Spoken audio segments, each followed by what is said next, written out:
कोमकर ही टोळीच नाहीये, कारण का आमच्या टोळीत असं कोण नाहीये.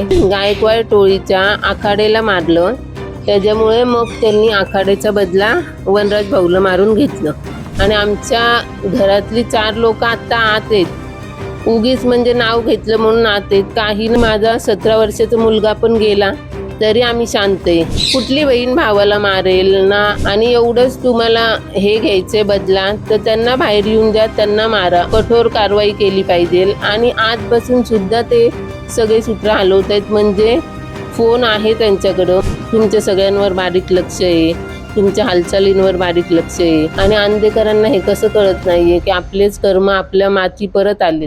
पुणे शहरातील गुन्हेगारी थांबायचं नाव घेत नाहीये. आपण पाहतोय की वनराज अंधेकर यांची हत्या झाली, त्यानंतर एकामागे एक अशा हत्या होत गेल्या. आणि कालच बालाजीनगर या परिसरामध्ये अक्षय म्हस्के याच्यावरती देखील गोळीबार करण्यात आला, त्याच्यावरती कोयत्याने वार करण्यात आले. आणि याच विषयावरती बोलण्याकरता आता माझ्यासोबत आयुष कोमकरची आई आहे, कल्याणी कोमकर.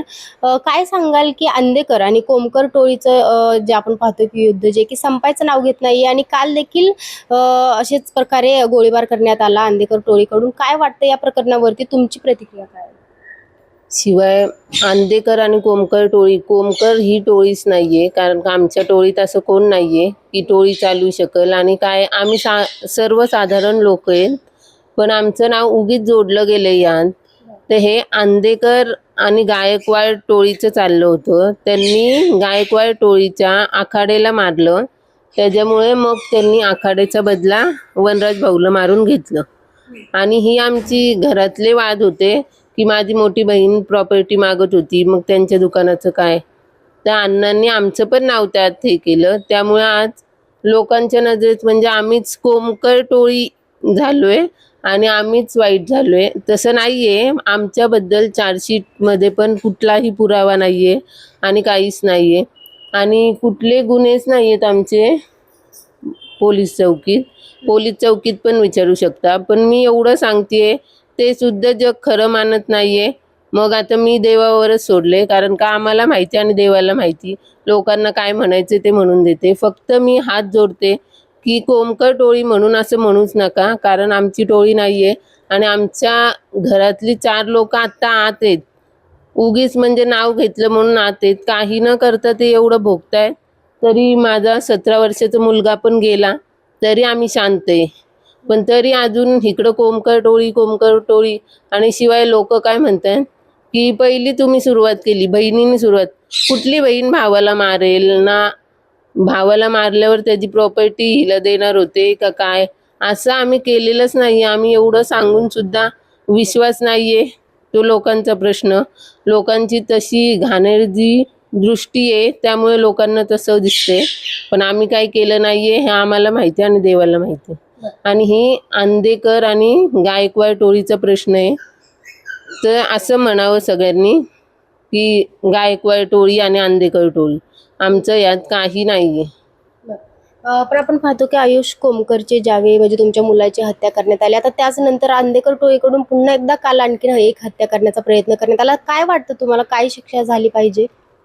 मी म्हणते यांना कठोर शिक्षा झाली पाहिजे. कारण का ह्या मुलांनी म्हणजे काही केलेलं नाहीये. मारले ते सगळे आत आहेत, ते सगळे भोगतायत शिक्षा.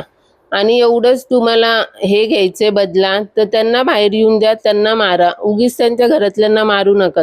असं करून काय भेटतं? असे किती जणांची घरं उद्ध्वस्त केलीत. माझं पण घर उद्ध्वस्त आज झाले, त्यामुळे मला माहिती आहे लोकांवर काय बिततं आणि काय नाही. त्यामुळे ह्यांनी असं करायलाच नाही पाहिजे. अंधेकरांवर कठोर कारवाई केली पाहिजे. आणि आज बसून सुद्धा ते सगळे सूत्र हलवत आहेत. म्हणजे फोन आहे त्यांच्याकडं, मोबाईलवर त्यांच्या मिटिंगी चालतात वगैरे. सगळं आम्हाला पण कळतंय बाहेर की त्यांच्या मिटिंगी 1-1 तास चालतात. आणि तुमच्याकडे म्हणजे काय पुरावा आहे का, किंवा तुम्हाला कशी माहिती? मी अजून ही गोष्ट कोणाला सांगितली नव्हती, पण मला पण ते आत्ता पोस्टाने चिठ्ठी आलती, त्यामुळे मला कळालं. नाहीतर मला एवढं माहितीच नसलं असतं की म्हणजे असं. आता नाव पण नव्हतं लिहिलं त्याच्यावर की तुमच्या पण जीवाला धोका आहे, तुमच्या सगळ्यांवर बारीक लक्ष आहे, तुमच्या हालचालींवर बारीक लक्ष आहे. परत अण्णांकडे फोन आहे, अण्णा कृष्णा यांच्याकडे. परत कोणाकोणाच्या घरात मिटिंगी होतात ते सगळं लिहिलं होतं त्यात. पण मी आता सगळ्यांचीच नावं नाही घेत.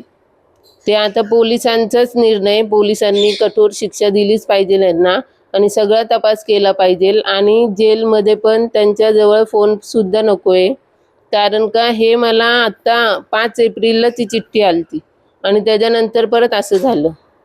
त्यामुळे मला तर आता खूपच भीती वाटते आणि इतका कंटाळा आला ह्या गोष्टीचा की ते उठसूट वेड्यासारखं कोणालाही मारत बसलेत.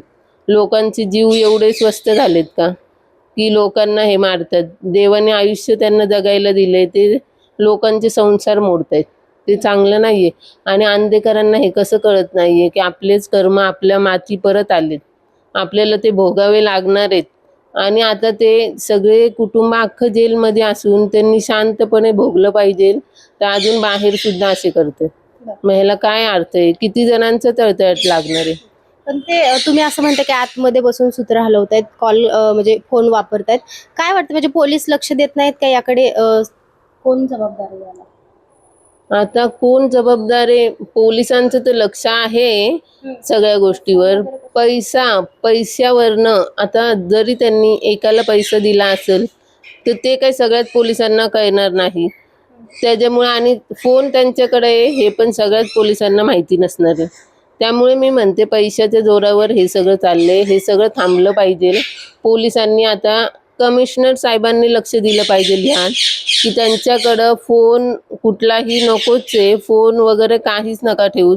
फक्त शनिवारची वगैरे मुलाखत आठवड्यातनं एकदाच घरच्यांची होती तेवढंच, बाहेरच्यांशी त्यांना बोलूनच देऊ नका. बरं, आता काल जी घटना घडली त्यामधले जे आरोपी आहेत त्यांना काय शिक्षा झाली पाहिजे, काय मागणी आहे तुमची? त्यांना शिक्षा झाली, जन्मठेप झाली पाहिजे. अशी लोक सुधारतच नाही. जन्मठेपच झाली पाहिजे सगळ्यांना. कारण का हे दिवसेंदिवस वाढतच चाललंय. ह्यांचं बघून दुसरे पण तसेच करतायत आणि मग तिसरे पण तसेच करतायत. त्यामुळे हे थांबवायचं असेल तर प्रत्येकाला जन्मठेप ही झालीच पाहिजे. त्यांना बेलच नाही भेटली पाहिजे. नक्कीच. तर आपण पाहतो की ह्या होत्या कल्याणी कोमकर आणि या सर्व प्रकरणामध्ये, कालच्या प्रकरणामध्ये जे आरोपी आहेत त्यांना जन्मठेपेची शिक्षा झाली पाहिजे. मात्र जे आंदेकर कुटुंब आहे ते त्यांचं स्वतःच्या कर्माची फळं आता सध्या जेलमध्ये भोगत आहेत ते, आणि ते त्यांचंच पापाची फळं आहेत असं देखील त्यांच्याकडून म्हणण्यात आलेलं आहे. पुण्याहून स्नेहल निमगिरे, डिजिटल प्रभात.